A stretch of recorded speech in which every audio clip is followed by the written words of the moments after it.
మనతో పాటు బీఆర్ఎస్ నాయకులు అలాగే మాజీ కార్పొరేషన్ చైర్మన్ పల్లె రవికుమార్ గౌడ్ గారు జాయిన్ అవుతున్నారు. నమస్తే రవి గారు. అలాగే మనతో పాటు రాజకీయ విశ్లేషకులు డాక్టర్ ఎల్చాల దత్తాత్రేయ గారు కూడా జాయిన్ అవుతున్నారు. నమస్తే దత్తాత్రేయ గారు.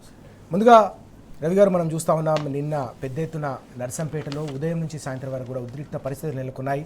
ఆర్టీసీ సంస్థ పరిరక్షణ కోసం, ఆర్టీసీ కార్మికుల హక్కుల సాధన కోసం ఏకంగా ఆర్టీసీ డ్రైవర్ శంకర్ గౌడ్ గారు ఆత్మహత్య చేసుకున్న పరిస్థితి, ఆత్మ బలిదానం చేసుకున్నారు. తెలంగాణ ఉద్యమ సందర్భంలో మనం చూసాం ఆత్మార్పణం చేసుకున్న దృశ్యాలు. అలాంటి సంఘటనలు మరోసారి కాంగ్రెస్ పాలనలో చోటు చేసుకోవడం అనేది అందరినీ తీవ్రంగా కలిసివేసిన అంశం. ఎట్లా చూడాల్సిన అవసరం కనిపిస్తోంది? కనీసం నివాళులు అర్పించేందుకు డిపో వద్దకు తీసుకెళ్లి పార్థివ దేహానికి నివాళులు అర్పించాలన్న చివరి కోరికను కూడా మన్నించకపోవడం, అక్కడికి నివాళులు అర్పించేందుకు వెళ్తున్న బీఆర్ఎస్ నేతలను అడుగడుగునా కూడా అరెస్ట్ చేయడం ఎట్లా చూడాల్సిన అవసరం ఉంది? ముందుగా సీతారాం రాజు గారు, మీకు టెన్నిస్ ప్రేక్షకులకు వీక్షకులకి మిత్రులు దత్తాత్రేయ గారికి అందరికీ గుడ్ మార్నింగ్. నేను ఇప్పుడు నిన్న ఎపిసోడ్ చూసినాం.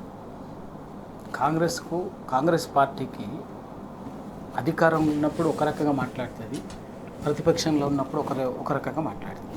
ఏకకాలంలో అధికారంలో ఉన్న రాష్ట్రంలో ఒక తీరుగా ఉంటుంది, ప్రతిపక్షంలో ఉన్న రాష్ట్రంలో ఇంకో తీరుగా ఉంటుంది. అంటే బహుముఖంగా అది ఎన్ని బహురూపి అన్నట్టు ఎన్ని విషయాలు అంటే అన్ని విషయాలు ఇస్తారు. 6 గ్యారెంటీలు అని చెప్పింది. 6 గ్యారెంటీలకు తోడుగా ప్రజాస్వామ్యం, అసలు ప్రజాస్వామ్య స్వేచ్ఛ 7వ గ్యారెంటీగా ఇస్తున్నామని చెప్పింది. నిన్న ఆర్టీసీ సమ్మె, ఆర్టీసీ కార్మికుడు శంకర్ గౌడ్ నర్సంపేట డిపో చనిపోయాడు, ఆత్మహత్య చేసుకున్నాడు. ఈ ప్రభుత్వ కాంగ్రెస్ పార్టీ చేసినటువంటి మోసానికి, వంచనకి కలత చెంది ఆ మోసాన్ని ఇంకా పైగా తర్వాత సమ్మె ప్రారంభించిన తర్వాత ఈ నాయకులు మాట్లాడినటువంటి మాటలు, ముఖ్యమంత్రి గారు, మంత్రి గారు వాళ్ళు మాట్లాడినటువంటి వ్యవహార శైలి కాంగ్రెస్ తోటి కలత చెంది కొంత సెన్సిటివ్ ఉండేటటువంటి వాళ్ళు. ఎందుకంటే ఉద్యమకాలం నుంచి మాకు అదే ఆవేదన, మా వేదన కూడా అది. తెలంగాణ రాష్ట్ర సాధన ఉద్యమకాలం నుంచి కూడా కొంత సెన్సిటివ్ ఉండేటటువంటి వాళ్ళు వెంటనే ఏమైందంటే ఎమోషనల్గా కొంత అనుకున్న దానికి భిన్నమైనటువంటి జరిగితే సెన్సిటివ్ ఈ ఆత్మహత్య నిర్ణయం తీసుకుంటారు. ఇది కొంచెం చాలా బాధగా ఉన్నది. నిన్న శంకర్ గౌడ్ తర్వాత జరిగింది, చేసింది. అక్కడే తర్వాత బాడీని తీసుకొచ్చేసి ఇది అక్కడ 80% కాలినటువంటి దాన్ని కాలిన మంచి చికిత్స పేరు మీద హైదరాబాద్ తీసుకొచ్చాడు. మార్గ మధ్యంలోనే చనిపోయిండు అన్నది కూడా ఒకటి ఆల్రెడీ ఒక సమాచారం మనం చూసినాం. దాన్ని కప్పిపుచ్చుకోవడం కోసము ఏమైందంటే వెంటనే అదే తీసుకపోతే అక్కడ వరంగల్ అనేది ఇంకా సెన్సిటివ్ ప్లేస్ కాబట్టి, నర్సంపేట ఇంకా ఉద్యమం బాగా ఉవ్వెత్తెనగిసినటువంటి ఉద్యమ స్వభావం ఉన్నటువంటి ప్రాంతం కాబట్టి ఆ బాడీ వెంటనే అక్కడికి పోతే బాడీకి ఒక అంటుకుంటుంది అని చెప్పి ఏం చేసినట్టు డ్రామా నడిపించినట్టు అనిపించింది. హాస్పిటల్లో ఉంచి రాత్రి 12 గంటలకు అక్కడికి మంత్రి వచ్చి ఏమీ లేదు, ట్రీట్మెంట్ చేపిస్తున్నాం, ఆరోగ్యంగా ఉంది, మంచిగానే ఉన్నది, అది అని చెప్పి అందరు ఎక్కడోళ్ళు అక్కడ కొంత దానిపై సరే ఏదో ట్రీట్మెంట్ నడుస్తుంది కదా అనుకుని ఉండేది. సరే పొద్దున్నే ఆలోచన చేద్దాం అనుకున్న టైం కల్లా రాత్రి 2 గంటల గంటలు అందరూ పడుకునే టైంలో చనిపోయిందని చెప్పేసి కుటుంబ సభ్యులు చెప్పడమే కాదు, దాన్ని అప్పటికప్పుడే ఆ రాత్రి పోస్ట్ మార్టం ప్రాసెస్ ఓన్లీ ఎవ్వరు లేకుండా ఓ ఫ్యామిలీ టైంలో ఏదో వాళ్ళని చేసేసి తెల్లారకల్లా పోలీసులు బాడీని హ్యాండ్ ఓవర్ చేసుకొని నర్సంపేటకు తీసుకుపోయి అక్కడికి వెళ్ళి అక్కడ ఏమడిగిన వాళ్ళు ఫ్యామిలీ మెంబర్స్, ఆర్టీసీ కార్మికులు దాదాపు 30 సంవత్సరాల పాటు నర్సంపేట డిపోతో ఆయనకున్నటువంటి అటాచ్మెంటు, కార్మికులు, వర్కర్సు మంచి అందరితో కూడా మంచిగా ఉండేవాడట. ఆయనకి అక్కడికి ఒక నివాళులు అర్పించుకోవటం కోసమని ఫ్యామిలీ కుటుంబ సభ్యుల కోరిక ప్లస్ ఆ కార్మికుల కోరిక. కానీ అదేం పట్టించుకోకుండా దౌర్జన్యంగా అమానుషంగా అమానవీయంగా బాడీని పోలీసులు హ్యాండ్ ఓవర్ చేసుకొని చాలా నిరంకుశంగా వ్యవహరించి అక్కడ ఉన్నటువంటి ఉద్యమ నాయకుడు పెద్ది సుదర్శన్ రెడ్డి, ఉద్యమ నాయకుడు, స్థానిక శాసనసభ్యుడు, తెలంగాణ ఉద్యమాన్ని మొదటి నుంచి కూడా నడిపించినటువంటి వాడు, ఇదే ఆర్టీసీ కార్మికులకు ఉద్యమ సమయంలో కానీ ప్రతి సందర్భంలో చేదోడు వాదోడుకున్నటువంటి నాయకుడు పెద్ది సుదర్శన్ రెడ్డి అక్కడికి వెళ్ళి నివాళులు అర్పించి కార్మికులు అడుగుతున్నారు, కొంచెం ఒకసారి అక్కడ తీసుకపోతే అవసరమైతే మేము అడిగి రాము అని చెప్పాడు. మీకు అంత ఇబ్బంది అనుకుంటే మేము రామ్, మా పార్టీ శ్రేణులు కానీ మేము కానీ నేను కూడా కానీ రాని ఇక్కడే ఉంటాము, డిపో దగ్గరికి పోనీయండి అని చెప్పి పై అధికారులకు చెప్పినా కూడా, వేడుకున్నా కూడా జస్ట్ డ్రామా లెక్క నడిపించేసి ఆయన అక్కడ ఇక్కడ ఏదో చేసేసి వెంటనే అరెస్ట్ చేసి పెద్ది సుదర్శన్ రెడ్డి రాత్రి వరకు అండి, రాత్రి 8-9 గంటల వరకు నర్సంపేట ఎక్కడ ఉన్నది, భద్రాచలం కొత్తగూడెం ఎక్కడ ఉన్నది, ఏంది ఇదేంది, ఏం అసలు అవును ఏం వింత. అవును మహబూబాద్కు నర్సంపేట నుంచి మహబూబాద్ నుంచి కారేపల్లి నుంచి ఖమ్మం కొత్తగూడెం ఏందో ఎంత ఇదేం ట్రెండో అర్థం కాదు. వీళ్ళు దుర్మార్గంగా రాత్రి 8-9 వరకు చేసి అక్కడ ఫ్యూనరల్ అంతా తగ్గింది. అదొక భాగమా. రెండవ భాగము ఆయనని పరామర్శించడానికి, ఆ కుటుంబాన్ని నివాళులర్పించడానికి హైదరాబాద్ నుంచి ప్రధాన ప్రతిపక్ష నాయుడు శాసనమండలి ప్రధాన ప్రతిపక్ష నాయకుడు మసూనాచారి గారు, ఆ జిల్లా వాసి, ఆ స్పీకర్గా చేసినటువంటి ఆ జిల్లాతో ఒక 35 ఏళ్లుగా అనుబంధం ఉన్నటువంటి వ్యక్తి, ఆ జిల్లా నాయకుడు, ఆయన నివాళులు అర్పించడానికి ప్రధాన ప్రతిపక్షం పోతే ఆయనని ఆలేరులోనే అరెస్ట్ చేస్తారండి. ఏంది ఇది అసలు? హైదరాబాద్ నుంచి బయలుదేరి ఆ వరంగల్ కూడా ఎంటర్ కాకముందే హైదరాబాద్లో అరెస్ట్ చేస్తారు. సేమ్ మంత్రి శ్రీనివాస్ గౌడ్, బోయినపల్లి వినోద్ కుమార్ గారు, సత్యవతి రాథోడ్ గారు, ఇంకా ఎవరిని కూడా అందరు కూడా పోతే ఎక్కడో స్టేషన్ గన్పూర్ దగ్గర అరెస్ట్ చేయటము, ఎక్కడిక్కడ చేసి ఇంత దుర్మార్గం ఏంటంటే మళ్ళీ మా అన్న పెద్దన్న రాహుల్ గాంధీ మాత్రం ప్రజాస్వామ్య ప్రవచనాలు చెప్తుంటాడు. ఢిల్లీలో దేశంలో తిరుగుకుంటే ఎన్నికలు వచ్చినప్పుడల్లా ప్రజాస్వామ్య రాజ్యాంగ ప్రవచనాలు చెప్తుంటాడు. కానీ ఆయన అధికారంలో ఉన్న దగ్గర గింత అరాచకం ఉంటుంది, గింత నిరంకుశం ఉంటుంది. ఇదొక మూడో భాగం. ఇక కాంగ్రెస్ బీజేపీ తెలంగాణ పట్ల రెండు జాతీయ పార్టీలు దుర్మార్గమైనటువంటి పాత్ర పోషిస్తున్నాయనటానికి మళ్ళీ నిన్న ఒక్కసారి దొరికిపోయింది బండి సంజయ్ గారు దొరికిపోయింది. ఎందుకంటే ఆయన బడేబాయికి చోటబాయి అయినటువంటి ముఖ్యమంత్రి రేవంత్ రెడ్డి గారికి కష్టం వచ్చినప్పుడల్లా బస్ మన బండన ఆడ తేల్తాడు, ఆ కష్టాన్ని అటు ఇటు చేసి జనాల్ని చూతే బనాయించి ప్రజల్ని గందరగోళం చేసి చోటాబాయిని కష్టాల నుంచి అయితే గట్టెక్కిస్తాడు. నిన్న కూడా అదే జరిగింది.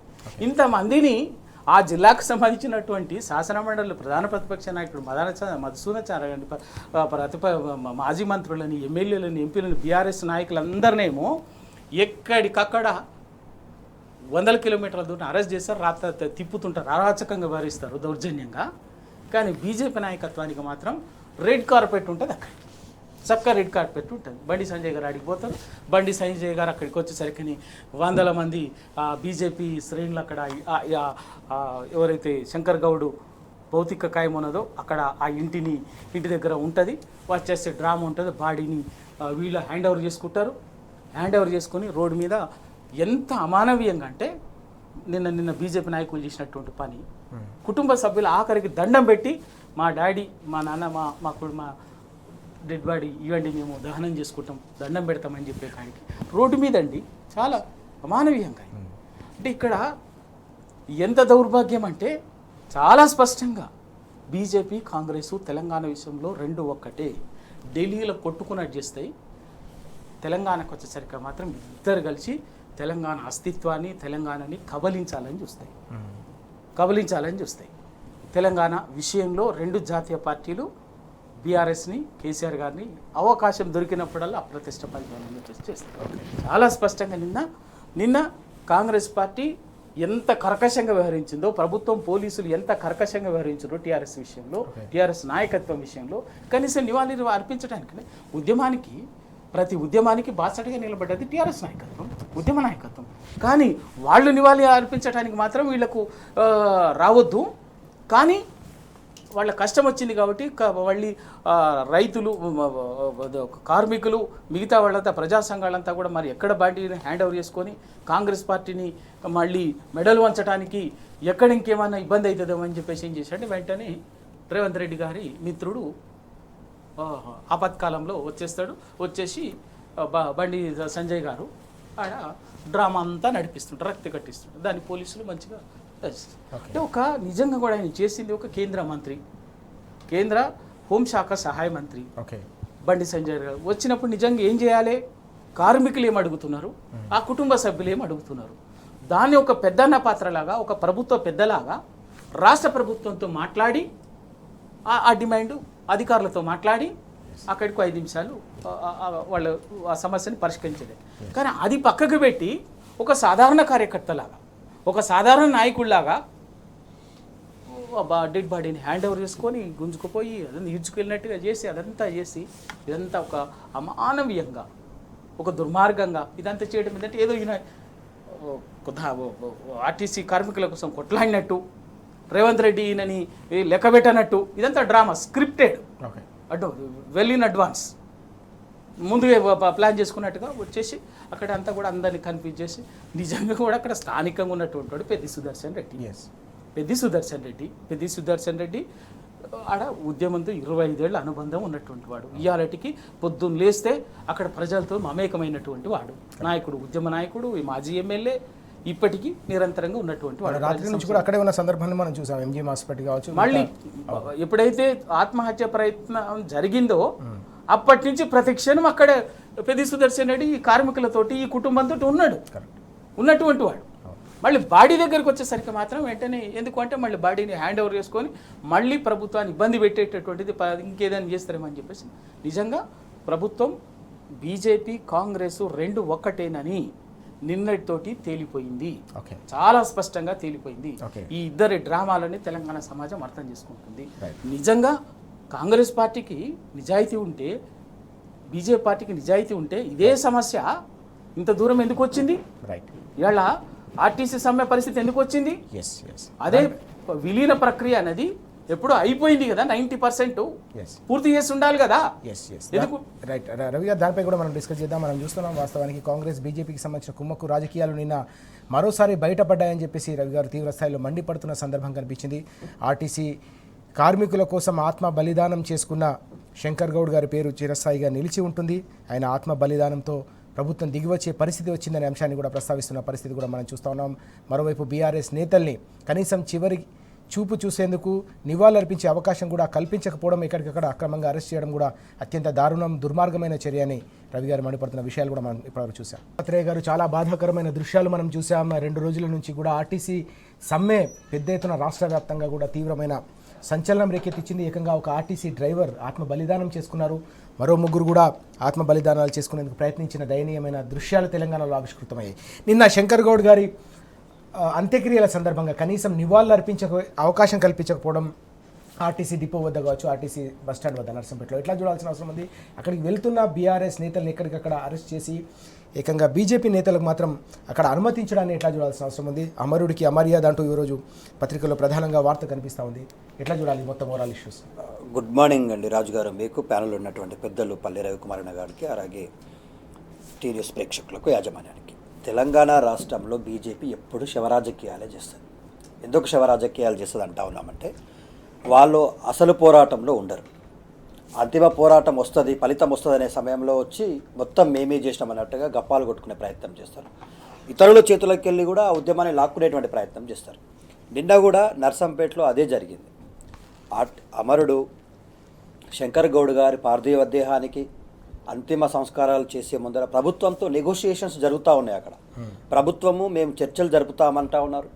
అక్కడ స్థానిక నాయకులందరూ, కార్మికులందరూ కూడా ఆయన పార్థివ దేహాన్ని తీసుకెళ్ళి అక్కడ నర్సంపేట డిపో దగ్గర పెట్టి చివర నివాళులు అర్పించాలనేటువంటి కార్యక్రమంలో వాళ్ళు ఉంటే, బండి సంజయ్ గారు ఏ రోజైనా ఆర్టీసీ కార్మికులు మార్చి 16 నాడు నోటీస్ ఇచ్చిరండి ప్రభుత్వానికి. 32 డిమాండ్లతో కూడినటువంటి నోటీస్ ఇస్తే ప్రభుత్వంకు చెప్పారు, మేము ఏ క్షణమైనా మేము సమ్మెలోకి వెళ్తాం. మా ప్రధానమైనటువంటి డిమాండ్స్ ఈ 32 అంశాల మీద వాళ్ళు నోటీసులు ఇస్తే, ఈ బీజేపీ నాయకుల్లో రాష్ట్ర అధ్యక్షుడి నుంచి మొదలుకుంటే బండి సంజయ్ కావచ్చు, కిషన్ రెడ్డి గారు కావచ్చు, ఏ ఒక్కరు కూడా వాళ్ళ సమస్యలను అడ్రస్ చేయడమో ప్రభుత్వానికి నివేదించడమో చేయలేదు. అట్లీస్ట్ వాళ్ళ సమ్మెకు నోటీసులు ఇచ్చిండు కదా, మీరు మా దగ్గరికి రండి, మేము మీ ఉద్యమానికి మద్దతు తెలుపుతామని కూడా అనలేదు. అట్లాంటి నాయకులు వాళ్ళు నోటీసులు ఇచ్చేసి 2 రోజుల సమ్మె తర్వాత 3వ రోజు కార్మికుడు శంకరన్న అకాల ఆత్మహత్య యత్నానికి చేయడం, అకస్మాత్తుగా ఆయన మరణించడం 2 జరిగినాయి. ఆయన జరిగిన ఆత్మహత్య చేసుకున్న తర్వాత ఆయన పార్థివ దేహానికి నివాళులు అర్పించే కార్యక్రమంలో నేను ముందు వరుసలో ఉండాలని చెప్పేసి రాష్ట్ర ప్రభుత్వంతో మాట్లాడుకున్నటువంటి బండి సంజయ్ గారు ఎస్కార్డ్ తోటి శవాన్ని దగ్గర వరకు వెళ్తాడు. ప్రతిపక్షంలో ఉన్నటువంటి నాయకులు, స్థానిక నాయకుడైనటువంటి మా పెద్ది సుదర్శన్ రెడ్డి గారు కావచ్చు, అదే జిల్లాకు చెందినటువంటి బసవనాచారి గారు కావచ్చు, మిగతా నాయకులు ఎవరు కూడా పార్థివ దేహాన్ని ముట్టుకుంటే మీ మీద కేసులు అయితే అన్నంతగా భయభ్రాంతులకు గురి చేసి ఎక్కడికక్కడ అరెస్టులు చేస్తారు. సో ఈ 2 సంఘటనల మధ్య మనకు అర్థమైంది ఏంటంటే, రాష్ట్ర ప్రభుత్వం ఖచ్చితంగా ఆర్టీసీ కార్మికుల వెంట, వాళ్ళ సమస్యల వెంట, వాళ్ళ డిమాండ్ల వెనకాల బీఆర్ఎస్ పార్టీ ముందుండి కొట్లాడుతుంది. ఈ సమ్మె యొక్క ప్రభావం కానీ ప్రభుత్వానికి ఇప్పుడు కుర్దిలో పడ్డ ఎలకలాగా ఖచ్చితంగా ఆర్టీసీ కార్మికుల డిమాండ్లను నెరవేర్చాల్సినటువంటి అత్యవసర పరిస్థితి ఏర్పాటైంది. ఒకవేళ నెరవేరిస్తే ఇది ఎక్కడ బీఆర్ఎస్ నాయకుల క్రెడిట్గా మారుతుందో, వాళ్ళ పోరాటం వల్ల ఫలించింది అనేటువంటి పరిస్థితి వస్తుందో అనేటువంటి ఉద్దేశంతో ఎక్కడో ఉన్నటువంటి బండి సంజయ్కి రేవంత్ రెడ్డి ఫోన్ చేసి పంపించినట్టుగా, పోలీసులు కూడా ఆయనకు రెడ్ కార్పెట్ వేసి వెల్కమ్ పలికినట్టుగా ఆ పార్థివ దేహం దగ్గరికి రావడం, చివరగా ఆ పార్థివ దేహానికి అంతిమ సంస్కారాలు చేసే క్రమంలో గౌరవ మర్యాదలు ఇవ్వాల్సినటువంటి ఆ పార్థివ దేహాన్ని రోడ్డుపైకి అనాథ శివంలాగా లాక్కొచ్చి రోడ్డు పైన పడేసి 1.5 hours అండి. కుటుంబ సభ్యులు, కూతురు, భార్య వేడుకుంటున్నారు, అయ్యా నా భర్త పార్థివ దేహాన్ని దయచేసి మాకు ఇవ్వండి సార్, మేము టెంట్ కింద పెట్టుకొని నివాళులు అర్పిస్తాం సార్, మీరేంది ఇట్లా ఎండలోకి తీసుకొచ్చి మమ్మల్ని ఎండలో నిలబెట్టి ఇట్లా చేస్తున్నారని మేము ప్రభుత్వం మాతో మాట్లాడుతుంది, చర్చలు జరుపుతున్నాము, ప్రతిపక్ష నాయకులు మాతో మాట్లాడుతున్నారు, మా డిమాండ్స్ నెగోషియేట్ అవుతున్నాయి, దయచేసి మీరు వదిలేయండి అంటే కూడా బండి సంజయ్ గారు మొండికేసి శవాన్ని పట్టుకొని ఇంకా శవం వదిలేసి నన్ను ఎవడు చూడడు, కెమెరాలు నా వైపు పెట్టరు అన్నట్టుగా చిల్లరగా చేసినటువంటి బీజేపీ నాయకుల తతంగం చూస్తుంటే ఇవాళ ఏహభావం కలుగుతూ ఉంది. ఇక ఒకటి మాత్రం వాస్తవం అండి, తెలంగాణ రాష్ట్రంలో ఆర్టీసీ కార్మికులే కాదు, ఆర్టీసీ కార్మికుల సమస్యను పెద్ద ఎత్తున ముందుండి పరిష్కరించింది గతంలో బీఆర్ఎస్ పార్టీ కేసీఆర్ గారు. ఉద్యమ నాయకుడిగా కేసీఆర్ గారు ఆర్టీసీ కార్మికులు 43,000 మంది తెలంగాణ ఉద్యమంలో 43 రోజులు దాదాపుగా తెలంగాణ సకల జనుల సమ్మెలో పాల్గొని ఆర్టీసీ చక్రం తిరగకుండా మీరు పాల్గొన్నారని చెప్పేసి వాళ్ళని పిలిపించి చర్చలు జరిపి వాళ్ళ యొక్క పిఆర్సీ తెలంగాణ రాష్ట్రమే కాదు దేశంలో మొదటిసారిగా 42% పిఆర్సీని ప్రకటించినాం. ఆ తర్వాత మరో 30% పిఆర్సీని ప్రకటించినాం. ఎవరైతే కార్మికులు చనిపోయినరో వాళ్ళ కుటుంబాలకు కారుణ్య నియామకాలు చేసినాం. అట్లాగే 20,000 మంది కార్మికులు రిటైర్డ్ అయితే వాళ్ళకి స్పెషల్ బెనిఫిట్స్ ప్రకటించినాం. ఇక మిగతా ఈ 2.5 సంవత్సరాల్లో కూరుకుపోయినటువంటి అంశాలతో పాటు 900 పైచిలుకు బకాయిలు, ఒక 400 పైచిలుకు ఎవరైతే విద్యార్థులు కానీ బస్ పాస్ హోల్డర్స్కు సంబంధించినటువంటి ఆ ప్రభుత్వం చెల్లించాల్సినటువంటి డబ్బులను చెల్లించకుండా డిలే చేయడం వల్ల ఆ 1,400 రూపాయలు కానీ కోట్ల రూపాయలు కానీ 1,400 కోట్ల రూపాయలు మిగతా అమౌంట్స్ కోసం వాళ్ళు 32 అంశాలతో డిమాండ్. ప్రధానంగా ప్రభుత్వానికి గత ప్రభుత్వం ఆల్రెడీ ప్రభుత్వంలో విలీన ప్రక్రియను ప్రారంభించింది, రాజు గారు ప్రక్రియను ప్రారంభించింది, అసెంబ్లీలో తీర్మానం చేసింది, గవర్నర్ గారి దగ్గరికి పంపించింది. దురదృష్టవశాత్తు ఎన్నికల నోటిఫికేషన్ వచ్చేసరికి కోడ్ అని చెప్పేసి వాళ్ళు ఆపేయడం జరిగింది. ప్రభుత్వం అధికారంలోకి రావడం కోసం కూడా ఆర్టీసీని వాడుకున్నది. మీరు మేనిఫెస్టోలో పెట్టుకున్నారు. మేనిఫెస్టో కమిటీ చైర్మన్గా శ్రీధర్ బాబు గారు మొదటి అక్షరాన్ని నేను లిఖిస్తున్న ఆర్టీసీని తక్షణం విలీనం చేస్తాం 100 రోజుల్లో అన్నారు. 100 రోజులు అయిపోయింది. ఇవాళ 2.5 సంవత్సరాలు పూర్తయిపోయింది. 3వ సంవత్సరంలో అడుగుపెట్టబోతా ఉన్నా. అయినా కూడా వాళ్ళ సమస్యలు అట్లనే ఉండేసరికి వాళ్ళు తీవ్రమైనటువంటి ఆవేశంతో ఆక్రోషంతో సమ్మెకెళ్ళారు. సమ్మెకెళ్తే ఇవాళ శంకరన్న ఆత్మహత్య చేసుకునే పరిస్థితి ఏర్పాటైంది. ఇవాళ ఆత్మహత్య చేసుకున్న కార్మికుడు శవం దగ్గర ఈ శవరాజకీయాలేందండి. ఇవాళ ప్రతిపక్షాలను దగ్గరగా రానియరు. బీజేపీ బీఆర్ఎస్ బీజేపీ కాంగ్రెస్ నాయకులేమో శవాన్ని పట్టుకుని ఊరేగే ప్రయత్నం చేస్తారు. మరి శవాన్ని పట్టుకుని ఊరేగం కాదు నాయన, ఆయన ఆత్మహత్య వెనకాల ఉన్న డిమాండ్స్ ఏంది, ఎందుకోసం ఆయన త్యాగం చేసిండు, ఏ ప్రయోజనాల కోసం ఆయన ప్రాణాన్ని తృప్రాయంగా వదిలేసుకున్నాడు, ఆయనకు దక్కాల్సినటువంటి చివరి అంతిమ సంస్కారాల గౌరవ మర్యాదలకు మీరెందుకు ఆటంకం కలిగిస్తా ఉన్నారంటే బండి సంజయ్ నోటి నుంచి మాట రాదు. ఇప్పుడు కాదండి, తెలంగాణ ఉద్యమం నుంచి బీజేపీ అంతే. ఏ అమరుడు శవాన్ని దగ్గరికి వచ్చైనా వాళ్ళ క్రెడిట్ కోసం శవాన్ని గుంజుకెళ్ళడం, లాక్కెళ్ళడం, దాన్ని ముందర పెట్టుకొని కూర్చోవడం, ఇదేందండి నాకు అర్థం కాదు. ఇదే చిల్లర తతంగం చేస్తూ ఉంటారు బీజేపీ నాయకులు. రవి గారు, ఇంతకుముందు మనం మాట్లాడినట్టుగా వాస్తవానికి అనేక రకాల పోరాటాల తర్వాత నిన్న ప్రభుత్వం దిగి వచ్చిన సందర్భం కూడా కనిపించింది. చివరికి శంకర్ గౌడ్ గారి ఆత్మ బలిదానం తర్వాత ప్రభుత్వంపై కూడా తీవ్ర స్థాయిలో ఒత్తిడి పెరిగిన నేపథ్యంలోనే ఆర్టీసీ సమ్మెను విరమింపజేసేందుకు చర్చలు జరిగిన సందర్భం మనం చూసాం. అయితే ఇందులో కూడా విలీన ప్రక్రియకు సంబంధించి దాదాపు చివరి దశకు చేరుకుంది బీఆర్ఎస్ ప్రభుత్వ హయాంలోనే ఆర్టీసీ విలీన ప్రక్రియ. దానికి కూడా ఇంకా కమిటీ వేసి కాలయాపన చేయాలన్న ఆలోచనలు కావచ్చు, రకరకాల డిమాండ్ల విషయంలో కూడా ప్రభుత్వం వ్యవహరించిన తీరు కావచ్చు, ఎట్లా చూడాల్సిన అవసరం? సీతారాం రాజు గారు, ఇక్కడ ముందుగా ఒకటి చాలా స్పష్టంగా గమనించాలి, చర్చించాలి కూడా. అసలు విలీన ప్రక్రియ ఎక్కడ ఆగింది? అసలు మొదలు కాలేదా? నిజంగా కూడా విలీన ప్రక్రియ 2023లోనే ప్రాసెస్ మొత్తం చర్చలు జరిగినాయి, అన్నీ జరిగినాయి, దాని అంగీకారం జరిగింది. దానికి అనుగుణంగా 2023 ఆగస్టు 6వ తేదీన మన అసెంబ్లీలో బిల్లు కూడా పాస్ అయింది. అసెంబ్లీ స్పష్టంగా డేట్లతో సహా చెప్తున్నా, అక్టోబర్ 6వ తేదీన ఆగస్టు 6వ తేదీన బిల్ పాస్ అయింది. ఎస్.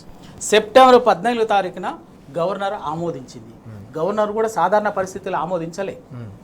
అప్పటికే పెండింగ్లో పెడితే అప్పటికే బిల్లులన్నీ గవర్నర్గా అప్పటి గవర్నర్ తమిళసై గారు తెలంగాణ ప్రభుత్వం పట్ల కొంత కర్కశంగా వ్యవహరించడం వల్ల ఢిల్లీ బీజేపీ పన్నిన కుట్రలో భాగంగా ఆమె కర్కశంగా ఉండటం వల్ల తెలంగాణకు ప్రయోజనాలకు సంబంధించినటువంటి ఏ బిల్లును కూడా పెండింగ్లో పెడుతూ అసెంబ్లీ పాస్ చేసినా కూడా ఆమోదించకుండా ఉంటుంది. ఆ క్రమంలోనే ఈ ఆర్టీసీ బిల్లు కూడా పెండింగ్లో ఉంది. నెల రోజులు కొనసాగింది. అప్పుడు కేసీఆర్ గారే అన్ని కార్మిక సంఘాలతో మాట్లాడాయా, నేనైతే బిల్ పాస్ చేసిన, మరి గవర్నర్ పెండింగ్లో ఉంది అని చెప్పి చెప్తే ఆర్టీసీ కార్మికులు చెలో రాజ్భవన్ కార్యక్రమాన్ని కూడా నిర్వహించారు. రాజ్భవన్ ముట్టడికి పెట్టుకున్నారు. అప్పుడు గవర్నర్ గారు మళ్ళీ బాగుండదు అని చెప్పేసి సెప్టెంబర్ 14వ తారీఖున ఆమోదించింది. 15వ తారీఖున సెప్టెంబర్ 15 గెజిట్ కూడా వచ్చింది విలీనానికి సంబంధించి. మరి ఆ రోజు గవర్నర్ గారు బిల్లు ఆర్టీసీ కార్మికులకు సంబంధించినటువంటిది అసెంబ్లీ పాస్ చేసిన బిల్లుని పెండింగ్లో పెడితే మరి ఈ బీజేపీ నాయకుడు ఒక్కడి నోరు లేవలేదే, ఒక్కరు మాట్లాడలేదే. ఆ బండి సంజయ్ అప్పుడు ఎక్కడ పోయిండు, కిషన్ రెడ్డి ఎక్కడ పోయిండు, ఎందుకు మాట్లాడలే? మీ ప్రభుత్వమే కదా, మీ గవర్నరే కదా. ఇవాళ మాట్లాడుతున్నారు, ఇవాళ రాజకీయ డ్రామాల కోసం. ఆ రోజు అయ్యింది. 15వ తారీఖున కూడా గెజిట్ కూడా వచ్చేసింది. వచ్చేసిన తర్వాత ఏమైంది, సెప్టెంబర్ దానికి సంబంధించినటువంటిది ప్రాసెస్ విధి విధానాలను ఖరారు చేయాలి కదా. ఆ విధి విధానాలకు సంబంధించి కూడా సెప్టెంబర్ 29వ తారీఖున కూడా కమిటీ వేసిండ్రు. ఓకే, కమిటీ వేసి ఆ కమిటీ విధి విధానాలు ఎట్లా అయ్యింది, రెగ్యులర్ ఎంప్లాయీస్ ఎట్లా, ఎక్కడ ఏ ఫ్రేమ్లో కూర్చోబెట్టాలి, డిపార్ట్మెంట్లో గవర్నమెంట్లో కలుస్తున్నప్పుడు కూర్చోబెట్టాలి, తర్వాత కాంట్రాక్ట్ వాళ్ళని ఎట్లా, మిగతా ఎట్లా, ఏ ఆఫీసర్లని ఎక్కడ అనేది అదంతా విధి విధానాలకు సంబంధించినటువంటి కమిటీ కూడా వేసింది, ఉన్నత స్థాయి కమిటీ. ఆ కమిటీ అపాయింటెడ్ డేటును కూడా డిసైడ్ చేసింది. ఇప్పుడు సోదరులు చెప్పినట్టుగా నవంబర్ 30వ తేదీన అపాయింటెడ్ కూడా. ఈలో ఏమైంది, ప్రాసెస్ జరుగుతుండగానే అనుకోకుండా ఎలక్షన్ షెడ్యూల్ వచ్చింది. ఎలక్షన్ షెడ్యూల్ వచ్చడంతో అపాయింటెడ్ డేట్ అమలు కావడం ఒకటి ఆగిపోయింది. అప్పటికే కాంగ్రెస్ పార్టీ ఎన్నికల మేనిఫెస్టోలో చెప్పింది ఆర్టీసీ కార్మికులకు చాలా స్పష్టంగా. మొట్టమొదటిది ఏంది, ఆగిపోయినటువంటి విలీన ప్రక్రియని వెంటనే మేము అధికారంలోకి వస్తే వెంటనే పూర్తి చేస్తాము, 2 PRCలు కూడా ఇస్తామని చెప్పేసింది. 2.5 ఏళ్ళు అయింది. మరి మొత్తం అయిపోయినటువంటిది కేవలం అపాయింటెడ్ డేట్ కూడా డిసైడ్ అయినటువంటి దాన్ని అధికారంలోకి వచ్చినాక ముఖ్యమంత్రి గారు మంత్రివర్గంలో చర్చించి ఏం చేయాలి ఏందని డేట్ డిసైడ్ చేసి దానికి సంబంధించినటువంటిది చేస్తే అమలు చేస్తే ఇప్పుడు అయిపోయేది. మరి 2.5 ఏళ్ళు ఎందుకు అమలు చేయలే? ఎవడు ఏం తమాషానా? ఇలా ఆ 2.5 సంవత్సరాలుగా కాంగ్రెస్ చేసినటువంటి మోసానికి ఇవాళ శంకర్ గౌడ్ ఆత్మ బలిదానం కారణమైంది. ఆత్మ బలిదానం చేసుకోవాల్సి వచ్చింది. ఇంకా 3-4 ఆల్రెడీ ఆత్మహత్య ప్రయత్నం చేసి ఉన్నారు. ఏదో ఇంకా వాళ్ళు అదృష్టవశాత్తు వాళ్ళు ఎవరు కూడా, ఎందుకంటే బతికిర్రు. ఇవాళ ఎంత దుఃఖం అండి, ఏం మోసం ఇది కాంగ్రెస్. ప్రతిసారి ఇదే కాంగ్రెస్. 1969లో తెలంగాణ విషయంలో ప్రజలంతా ఏకోన్ముఖంగా ఉద్యమం చేస్తే కూడా 369 కాల్చి చంపి రక్తం బారించి తెలంగాణని ఆపింది. అయినా ప్రజలు 12 మంది ఎంపీలను గెలిపిస్తే కూడా ఆనాటి ప్రజాసమితిని విచ్ఛిన్నం చేసి తెలంగాణ ఉద్యమాన్ని నామరూపాలు లేకుండా భూస్థాపితం చేసి 30 ఏళ్ళు వికటాట్టహాసం చేసింది కాంగ్రెస్ పార్టీ. మళ్ళీ ఎప్పటికప్పుడు ఒక ఫీనిక్స్ పక్షిలాగా తెలంగాణ ఉద్యమం 94లో మళ్ళీ దేశం మళ్ళీ మొదలయ్యి ఆరని జ్యోతిలాగా ఒక ప్రజ్వరిల్లి 2001లో ఒక ఉద్యమ రూపం, ఒక రాజకీయ ఉద్యమ రూపం కేసీఆర్ గారి నాయకత్వంలో తీసుకున్న తర్వాత ఆ పరిణామంలో కూడా సందర్భం వచ్చినప్పుడల్లా మోసం చేయటమే. 2004లో యూపీఏలో అని చెప్పారు. యూపీఓ కామన్ మినిమం ప్రోగ్రాంలో అయిపోయింది, మోసం చేశారు. 2009 ఎన్నికలు వచ్చినాయి, అయిపోయింది. 2009 తర్వాత ఎప్పుడు మోసం. 2009 కేసీఆర్ గారి దీక్షతోటి డిసెంబర్ 9వ తారీఖున పార్లమెంటు సాక్షిగా ప్రకటించిరండి. పార్లమెంటు సాక్షిగా ప్రకటించి అధికారికంగా రాష్ట్ర ప్రక్రియ మొదలు పెడుతున్నామని చెప్పి మళ్ళీ 10 రోజులకే వాళ్ళ వికృత రాజక్రియ, ప్రజలంటే లెక్కలేదు, ప్రజల జీవితాలంటే లెక్కలేదు, బతుకులంటే లెక్కలేదు చేసి దాంతో కలత చెందినటువంటి యువత విద్యార్థులు ఆ రోజు 1200 మంది ఆత్మ బలిదానాలు చేసుకోవాల్సి వచ్చింది తెలంగాణ కోసం. ఎవరి కారణం ఇదంతా? ఎవరి పాపం? ఎవరి నిర్వాకం? ఇదే కాంగ్రెస్ పార్టీ విధానపరమైనటువంటిది. బయటికి చెప్పేది ఒకటి, ఆచరించేది ఒకటి. ప్రజల పట్ల ఎప్పటికీ కర్కశంగా, అమానుషంగా, అమానవీయంగా వ్యవహరిస్తుంది కాంగ్రెస్ పార్టీ. ఇవాళ తాజాగా ఆర్టీసీ సమ్మె కూడా అంతే. ఓకే, అప్పటి వరకు పరిణామాలు పక్కకు పెట్టండి. విలీన ప్రక్రియ 99% అయిపోయింది. కేవలం ఎన్నికల షెడ్యూల్ కారణంగా ఎలక్షన్ కోడ్ అమల్లోకి రావడంతో అపాయింటెడ్ డేట్ అంటే అమలు కావటము ఆగిపోయింది. ఎన్నికల ఎలక్షన్ కోడ్ అయిపోయిన మరుసటి రోజే దానికి వచ్చిన ఇబ్బంది లేదు. కొత్త ప్రభుత్వం ఏర్పడింది, అధికార మార్పిడి జరిగింది. అధికార మార్పిడి జరగకపోయింటే ఇదే కేసీఆర్ గారి ప్రభుత్వం కొనసాగి ఉంటుంటే వెంటనే అమలయ్యేది. కానీ అధికార మార్పిడి జరగడంతో ఏమైంది? చాలా అమానుషంగా వ్యవహరించి 2.5 సంవత్సరాలుగా ఆర్టీసీ కార్మికులు పెండింగ్లో పెట్టి రేపు దానికేందండి తత్సరమైంది. మీరు ఎన్నికల మేనిఫెస్టోలు ఇచ్చినటువంటి హామీనే, మీరిచ్చిన హామీని కూడా అమలు చేయకుండా లాస్ట్గా 2.5 ఏళ్ళకి లాస్ట్ గత్యంతరాలకు ఆర్టీసీ కార్మికులు సమ్మె నోటీస్ ఇచ్చారు. ఎప్పుడు ఇచ్చారండి? ఇండియన్ సమ్మె భారత రాజ్యాంగం అనుమతించినటువంటి కార్మిక చట్టాలకు అనుగుణంగా 40 రోజుల ముందే సమ్మె నోటీస్ ఇచ్చారు. ఏం చేయాలి? మీరు మాట్లాడాలి కదా, చర్చలు జరపాలి కదా. 40 రోజులు మీకు తీరికలేదా? ముఖ్యమంత్రికి, మీ మంత్రులకు తీరికలేదా? ఇవాళ మంత్రులకు కమిటేస్తారు. ఇవాళ ఎందుకు? ప్రజల్లోకి మీరు చేసినటువంటి మోసం, ద్రోహం, వంచన ప్రజలకు అర్థమవుతుంది. తిరగబడతారు ప్రజలు ఆర్టీసీ కార్మికులు. ఎందుకంటే ఇవాళ తెలంగాణ గ్రామీణ ఆర్థిక వ్యవస్థలో ఆర్టీసీ పాత్ర విడదీయరానటువంటిది. ఆర్టీసీ పాత్ర గొప్పది. తెలంగాణ గ్రామీణ ఆర్థిక రవాణా వ్యవస్థలో ఆర్టీసీకి ఉన్నటువంటిది మామూలు విషయం కాదు, చాలా గొప్ప పాత్ర. అందుకే ప్రజలు దీన్ని ఈ మోసాన్ని గ్రహించి తరమి వెంటబడతారేమని డ్రామా ఆడతారు. నేను అప్పటికప్పుడు ఎప్పుడైతే శంకర్ గౌడ్ ఆత్మ బలిదానంతో తెలంగాణ సమాజం ఉలిక్కిపడి మేల్కొన్నదో, మళ్ళీ తిరగబడి తరుముతారు తంతరనే భయంతో పుట్టగదులు ఉండే పార్టీని మళ్ళీ 10 కిలోమీటర్ల లోపల పార్టీ పెడతారనేటువంటి భయంతో దుర్మార్గం అప్పటికప్పుడు భయపడి కమిటీ ఇస్తారు. ఇదే పని చర్చల కమిటీ, కమంతల కమిటీ ఇస్తారు, దిగొస్తారు. ఈ డ్రామాకు బండి సంజయ్ గారు ఈడ అసెంబ్లీ ఏదో చేయాలి కదా ప్రజల్ని, దాన్ని బ్యాలెన్స్ చేయడం కోసము ఎక్కడ ఉన్నటువంటి బండి సంజయ్ గారు క్షేత్రంలోకి వస్తాడు. క్షేత్రంలోకి వచ్చి మొత్తం హట్ జావ్ అని చెప్పేసి అంటారు కదా, ఉంటుంది చూడు, మస్కూర్ పని చేస్తుంటారు అన్నట్టు. అనవద్దుగా నేను అది, ఎందుకంటే నేను ఎవరిని అగౌరవపరిచేటటువంటి భాష నేను ఎప్పుడు మాట్లాడు. కానీ ఇవాళ ఆ పని చేసి అరే నిజంగా మరి ఆర్టీసీ కార్మికులకు కానీ తెలంగాణ సమాజానికి కానీ ప్రతి కష్టం వచ్చినప్పుడల్లా, దుఃఖం వచ్చినప్పుడల్లా వెన్నుదనగా ఉన్నటువంటి వాళ్ళు, ఆపద కాలంలో నిలబడినటువంటి వాళ్ళనేమో నివాళులర్పించడానికి ఎక్కడిక్కడ మేము రానియరు.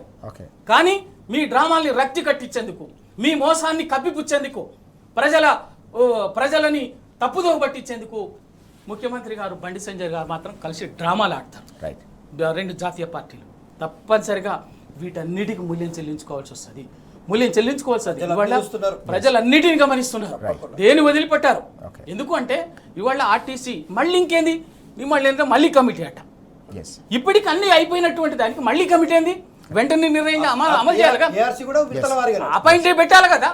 పిఆర్సీలు దానికి అపాయింట్ పెట్టేసి దానికి సంబంధించినటువంటి ప్రాసెస్ పెట్టాలి. వేరే ఇంకేం లేదు. మళ్ళీ కమిటీ ఏంది? దేనింది? కేవలం ఆర్టీసీని నిర్వీర్యం చేయటము, ఆర్టీసీలు ఉన్నటువంటి ఆస్తులు దీనికి సంబంధించినటువంటి ఇప్పటికే వీళ్ళు భద్రం చేసుకొని దానికి ఆ కమిటీ పేరు మీద మళ్ళీ 1 నెల రోజులు ఇంకెంతో కాలయాపన చేసి, ఆ కాలయాపనలోగా వీళ్ళకి కావాల్సినటువంటి అన్నీ కూడా ఏమంటారు, ఆయిల్ పాయలు అంటారు కదా, వాటన్నిటిని సర్దుకొని మళ్ళీ ఆర్టీసీని పీల్చి ఆపజెప్పేటటువంటి ప్రభుత్వంలో విలయం చేసేటటువంటి దుర్మార్గమైనటువంటి రాజకీయ వికృత క్రీడకు ఇవాళ రేవంత్ రెడ్డి సర్కారు నడుస్తున్న. దానికి బడేబాయి ప్రతినిధిగా బండి సంజయ్ వచ్చేసి దాన్ని ఇబ్బంది లేకుండా చూసుకుంటాడు.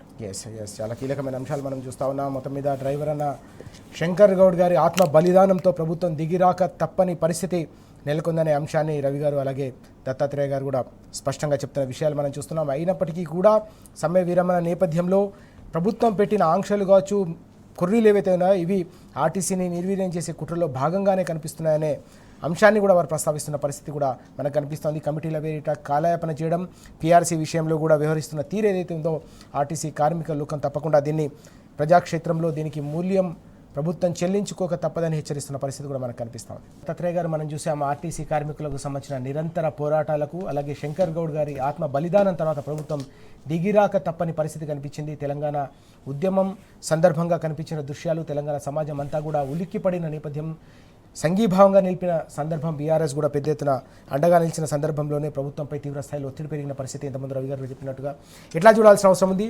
అయినప్పటికీ కూడా ఆర్టీసీ విలీనం విషయంలో, ఇతర హామీల విషయంలో ప్రభుత్వం వ్యవహరిస్తున్న తీరు కావచ్చు, తాత్సారం చేస్తున్న విధానం కావచ్చు, ఇది ఆర్టీసీ కార్మిక లోకాన్ని ఎట్లా వంచిస్తుందని మనం భావించాల్సిన అవసరం కనిపిస్తుంది. రానున్న రోజుల్లో ఎలాంటి అప్రమత్తతతో వ్యవహరించాల్సిన అవసరం ఉందంటే ఏం చెప్తారు? ఆర్టీసీ ప్రధానమైనటువంటి డిమాండే రాజుగారు విలీనం చేయడం, ప్రభుత్వ ఉద్యోగులుగా గుర్తించడం, ప్రభుత్వ ట్రెజరీ నుంచి జీతాలు పే చేయడం.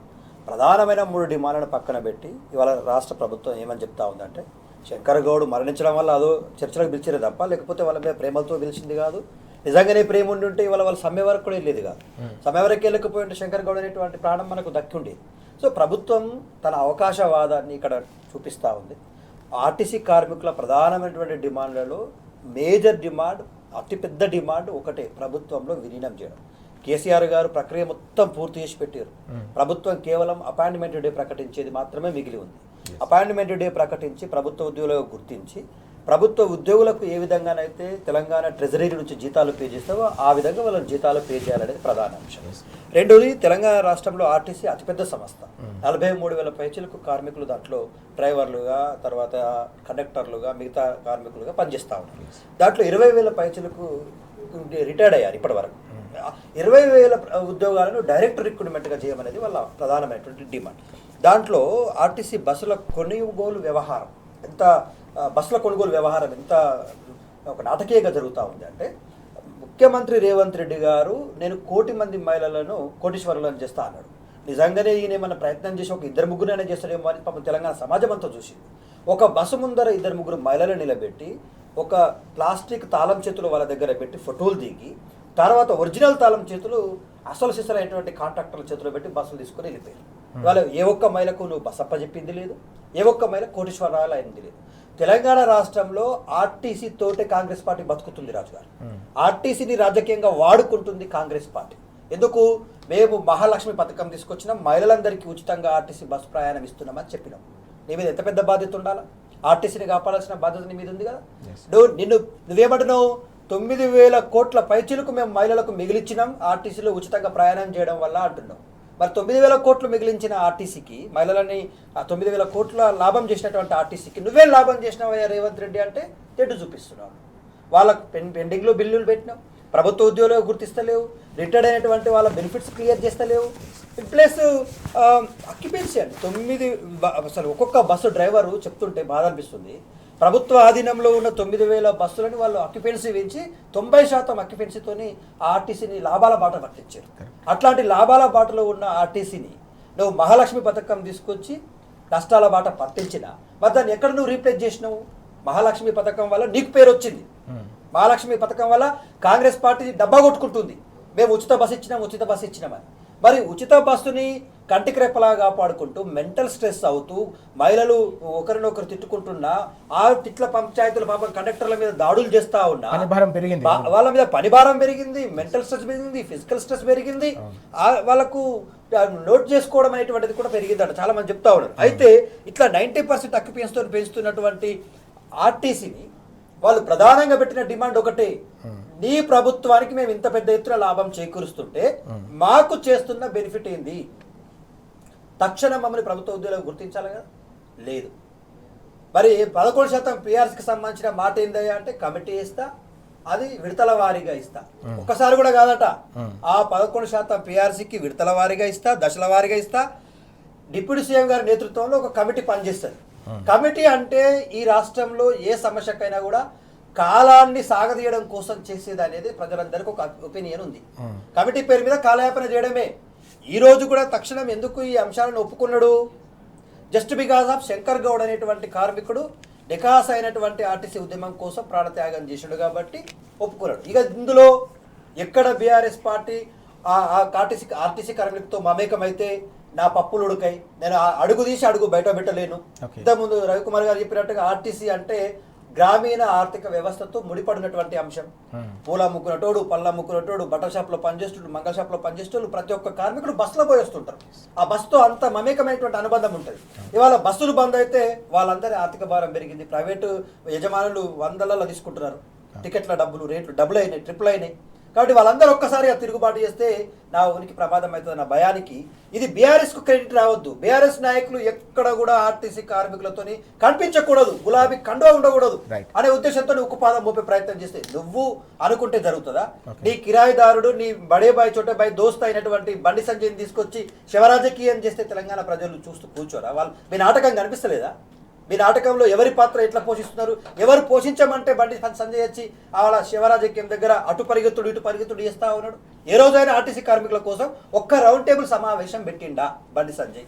ఆర్టీసీ కార్మికులను పిలిపించుకొని మీ ప్రధానమైన డిమాండ్లు ఏందని అడిగిండా? ప్రభుత్వం దగ్గరికి తీసుకుపోయి సిఎస్కో సీఎంకో ఒక లేఖ ఇచ్చిండా? ఏ రోజైనా? ఆర్టీసీ కార్మికులతో బీఆర్ఎస్ పార్టీ ఆర్టీసీ కార్మికుల డిమాండ్లను నెరవేరుస్తామని కేసీఆర్ గారు నాడే మాట ఇచ్చిండు, అసెంబ్లీలో తీర్మానం చేసిండు, గవర్నర్ ఆమోదం పొందింది, అపాయింట్ డే అనౌన్స్ చేసిండు. దురదృష్టవశాత్తు ఎన్నికల నోటిఫికేషన్ రావడం వల్ల అది పెండింగ్ లో ఆ చిన్న సమస్యను పరిష్కరించకుండా కాలయాపన చేస్తూ కటింగ్లు కొడుతూ ఆర్టీసీని మాత్రం రాజకీయంగా వాడుకోవాలి. మహాలక్ష్మి పథకం మాత్రం ఆర్టీసీ వాడుకోవాలి, వాళ్ళకి ఇచ్చే బెనిఫిట్స్ మాత్రం ముడి చేయి చూపిస్తాడు. చాలా కీలకమైన అంశం ఇది. ఆర్టీసీని రాజకీయంగా వాడుకుంటుంది రాష్ట్ర సర్కారు తప్ప ఆర్టీసీ కార్మికుల ప్రయోజనాలు అడుగడుగునా కాలరాసింది. 2.5 ఏళ్లుగా ఆర్టీసీకి పెండింగ్లో ఉన్న బకాయిలు కూడా చెల్లించకపోవడంతో ఆర్టీసీ పూర్తిగా ఆర్థికంగా చితికిపోయిన పరిస్థితి దాపురించింది. అందుకోసమే సమ్మె చేయాల్సిన పరిస్థితి. దీంతో పాటు బీఆర్ఎస్ హయాంలోనే విలీన ప్రక్రియ తుది దశకు చేరితే కేవలం అపాయింట్మెంట్ డేను కూడా ప్రకటించకుండా ఆర్టీసీ ఉద్యోగులు అలాగే కార్మికులకు ప్రభుత్వం వెన్నుపోటు పొడిచింది.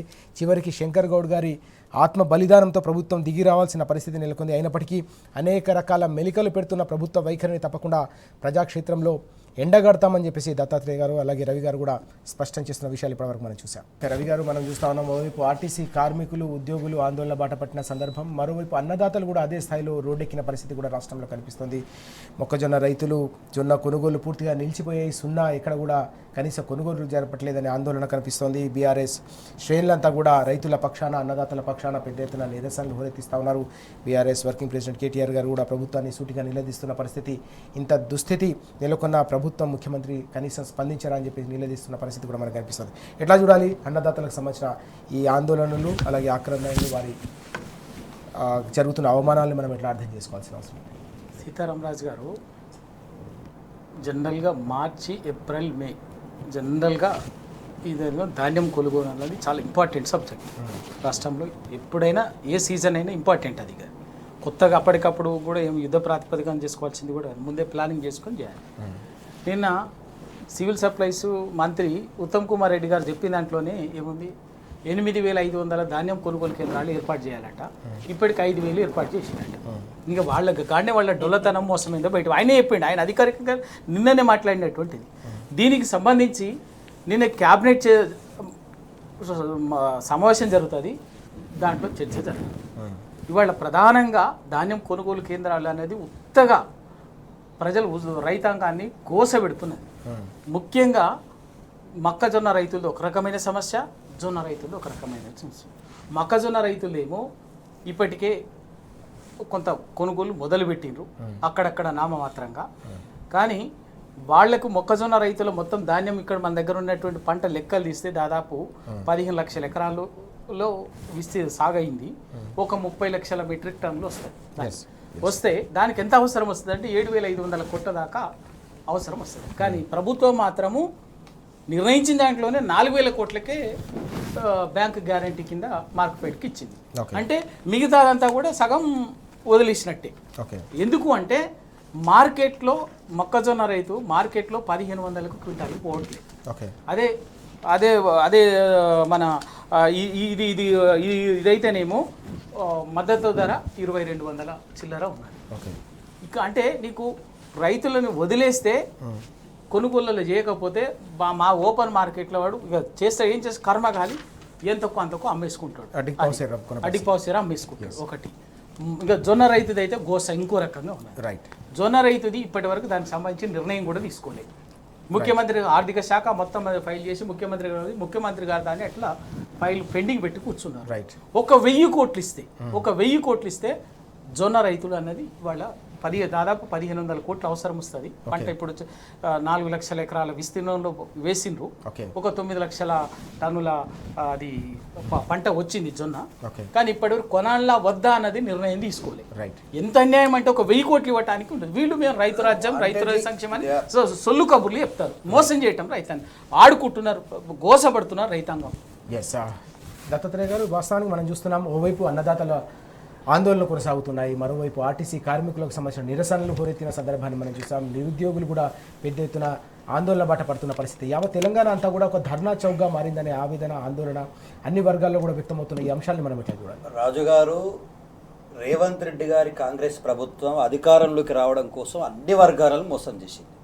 అతిపెద్ద సామాజిక వర్గం తెలంగాణ రాష్ట్రానికి వెన్నుపూస అయినటువంటి రైతులని మొట్టమొదటిసారిగా నట్టేట ముంచింది.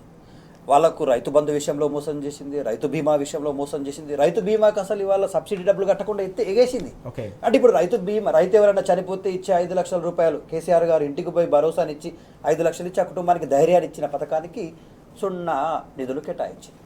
ఇక ఇప్పుడు మనం మిగతా అంశాల విషయానికి వస్తే రైతుల కొనుగోలు, పండించిన పంటకు పడే కష్టం రైతు ఒక బాధ అయితే, పండించిన పంటని కళ్ళాల్లోకి తీసుకొచ్చి ఆరబెట్టుకొని, గతంలో కేసీఆర్ ప్రభుత్వం అయితే ఆరబెట్టుకోవడానికి టార్పెన్ కవర్స్, రైతు వేదికల దగ్గరకు తీసుకపోతే రైతు అధికారులు తీసుకొచ్చి చేస్తారు. ఇవాళ అలాంటి పరిస్థితులు లేకుండా ఈ జొన్నకు సంబంధించినటువంటి అంశంలో, మక్కకు సంబంధించిన అంశంలో మోసం చేస్తా ఉంది. ఇవాళ నిరుద్యోగుల నుంచి నాకు నిన్నటి నుంచి చాలా పెద్ద ఎత్తున నిరుద్యోగులు ఉస్మాన్ యూనివర్సిటీ నుంచి, కాకతీయ యూనివర్సిటీ నుంచి ఫోన్లు చేస్తూ ఉన్నారు. రాష్ట్ర ప్రభుత్వం నిరుద్యోగులు పోరాడంగా ఒక 20 ఉద్యోగాలకు పొల్యూషన్ కంట్రోల్ బోర్డులో నోటిఫికేషన్ ఇచ్చింది. ఆ 20 ఉద్యోగాలకు సంబంధించిన నోటిఫికేషన్లో జనరల్ అభ్యర్థుల యొక్క ఏజ్ అనేటువంటిది 18 సంవత్సరాల నుంచి కేవలం 34 సంవత్సరాలకు కుదించింది.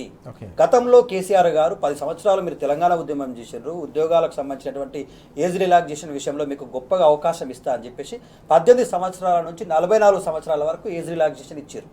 అంటే మనం కోల్పోయినటువంటిది తిరిగి అవకాశం వచ్చినప్పుడు మీరు ఉద్యోగాలు సాధించుకోవాలనేటువంటి అవకాశం కల్పించారు.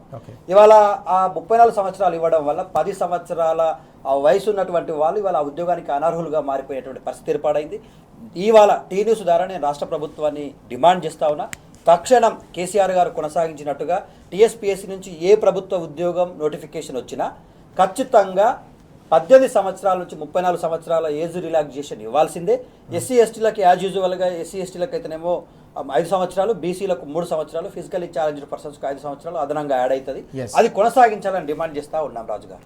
దాంతో పాటుగా 2 లక్షల ఉద్యోగాలు ప్రతి సంవత్సరం ఇస్తామని చెప్పేసి అట్లా మోసం చేసిండ్రు. ఉద్యోగకారులు రాష్ట్ర ప్రభుత్వాన్ని కానీ, నిరుద్యోగులు కానీ సోషల్ మీడియా లాంటి సంస్థల్లో ప్రశ్నిస్తే అరెస్టులు చేయడం, ఇవాళ నాయకుడు కృషాంక్ గారిని కావచ్చు, వాళ్ళ భార్య మీద కావచ్చు, ఏ విధంగా అక్రమ కేసులు పెట్టి జైళ్ల పాలు చేస్తా ఉన్నారో మనం చూస్తా ఉన్నాం. ఇవాళ రేవంత్ రెడ్డి గారు గుర్తుపెట్టుకోండి, ఏ కార్యక్రమానికైతే నువ్వు పూనుకొని ఉద్యమకారులని అటు ఆర్టీసీ వాళ్ళని ఇబ్బంది పెట్టి ప్రాణత్యాగాల వరకు పోయేట్లు చేసినావు, మిగతా రైతులు ఇవాళ కన్నీటి పర్వంతం అవుతా ఉన్నారు, నిరుద్యోగులు ఇవాళ ఏడుస్తూ ఉన్నారు, ఏయిరా నాయన 2 లక్షల ఉద్యోగాలని. ఇవాళ ఈ ఇంతమంది గోసకు నువ్వు కారణమవుతా ఉన్నావు కదా, వాళ్ళ కన్నీళ్లలో నువ్వు కొట్టుకపోతావు. ఖచ్చితంగా వీళ్ళే తిరుగుబాటు జెండా ఎగరేసి నీ పీఠం కదిలిస్తారు. రేవంత్ రెడ్డి అనేటోని ఈ రాష్ట్రం నుంచి తరమేస్తారు, గుర్తుపెట్టుకోరు. ఆయన కూడా మనకు అపాయింటెడ్ ముఖ్యమంత్రి లాంటోడే, is not a people's leader. ఎందుకంటే ఎక్కడ అవకాశం ఉంటే అక్కడ కాంగ్రెస్ని వదిలేసి రేపుతున్న బీజేపీ జెండా పట్టుకోవడానికి కూడా సిద్ధంగానే ఉంటాడు, టీడీపీ జెండాను పట్టుకున్నట్టుగానే. చంద్రబాబు నాయుడు తయారు చేస్తే ఆయన ముఖ్యమంత్రివి నువ్వు. మా తెలంగాణ ప్రయోజనాల కంటే కూడా నువ్వు చంద్రబాబు ప్రయోజనాల కోసమే పాటుపడతా ఉన్నావు. కృష్ణా గోదావరి నది జలాల్లో అదే మోసం జరుగుతా ఉన్నావు, చూస్తూ కూర్చుంటా ఉన్నావు. నిరుద్యోగులకు మోసం జరుగుతా ఉన్నావు, చూస్తూ కూర్చుంటా ఉన్నావు. ఇవాళ రైతులకు మోసం జరుగుతా ఉన్నా కూడా చూస్తూ కూర్చుంటూనే ఉన్నావు. నువ్వు చేసేది ఏం లేదు ఇవాళ తెలంగాణ ప్రజలకు మోసం తప్ప. అందుకే మోసంతో చేసి ముఖ్యమంత్రి అయినది ఎవరైనా ఉన్నారా ఈ దేశంలో అంటే మొట్టమొదటి ర్యాంకు రేవంత్ రెడ్డికి వస్తుంది. ఎన్ని వర్గాలను మోసం చేసిండు రాజుగారు, మనం చూసినాం కదా. 6 గ్యారెంటీలు ఇటుపోయినాయి, 13 హామీలు ఇటుపోయినాయి. ఓవరాల్గా 420 హామీలో అర హామీ కూడా అమలు చేయలేదు నువ్వు ఇప్పటి వరకు. ఆ ఒక్క అర హామీ అమలు అవుతున్నది ఏదైనా ఉందంటే ఆర్టీసీ, అంటే ఆర్టీసీ కార్మికుల చావులోకి పరిస్థితికి దారితీస్తావు. వాళ్ళ డిమాండ్లు మాత్రం నెరవేర్స్తలేవు. మనం చూస్తున్నాం 2 నెలల పాలనలో పూర్తిగా ప్రతి రంగాన్ని కూడా మోసం చేసి ప్రతి వర్గాన్ని కూడా మోసం చేసి ప్రతి రంగాన్ని కూడా విధ్వంసం చేస్తోంది రాష్ట్ర ప్రభుత్వం కాంగ్రెస్ సర్కారుని తీవ్రస్థాయిలో రవి గారు అలాగే దత్తాత్రేయ గారు తీవ్రస్థాయిలో మండిపడుతున్న పరిస్థితి. అందుకోసమే అన్నదాతల నుంచి ఆర్టీసీ కార్మికుల వరకు, ఉద్యోగుల నుంచి రిటైర్డ్ ఉద్యోగుల వరకు, అలాగే చివరికి నిరుద్యోగుల వరకు కూడా ఆందోళన బాట పడుతూ ఉన్నారు. యావత్ తెలంగాణ అంతా కూడా ఒక ధర్నా చౌక్గా మారింది. తప్పకుండా ప్రజాక్షేత్రంలో కాంగ్రెస్ సర్కార్కు గుణపాఠం తప్పదని కూడా హెచ్చరిస్తున్న పరిస్థితి మనకు కనిపిస్తూ ఉంది. Thank you very much Ravi garu, Dattatreya garu చర్చలో పాల్గొన్నాం. Thank you so much. ఇది ఇవాళ వార్తలు వాస్తవాలు. నమస్తే.